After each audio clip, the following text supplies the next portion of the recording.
ભરૂચમાં શિયાળામાં વિદ્યાર્થીઓના યુનિફોર્મ અંગે મનમાની કરતી સ્કૂલોને ડીઈઓએ ફટકાર લગાવી છે। ડીઈઓ દ્વારા બાળકોના સ્વેટરના રંગ અંગે પરિપત્ર બહાર પડાયો। બાળકો જે રંગનું સ્વેટર પહેરીને આવે તે માન્ય રાખવાનો આદેશ અપાયો છે। દર વર્ષે સ્વેટરના રંગ બાબતે સૂચના આપવી એ યોગ્ય નથી તેવું ડીઈઓએ શાળાઓને કહી દીધું છે। બાળકોને વાલીઓને સ્વેટર અંગે મુશ્કેલી ન થાય તે માટે આદેશ અપાયા છે। આદેશનું પાલન કરવા શાળાના આચાર્યને જવાબદારી સોંપાઈ છે।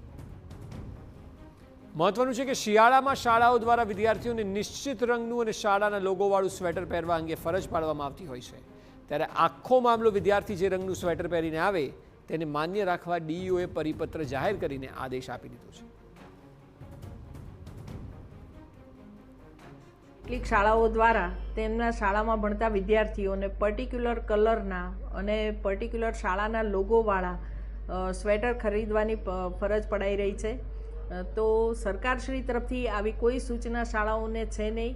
આવી રીતે કોઈ પણ શાળા સ્પેશિયલ કલરના કે ખાસ લોગોવાળા સ્વેટર પહેરવા માટે બાધ્ય કરી શકે નહીં।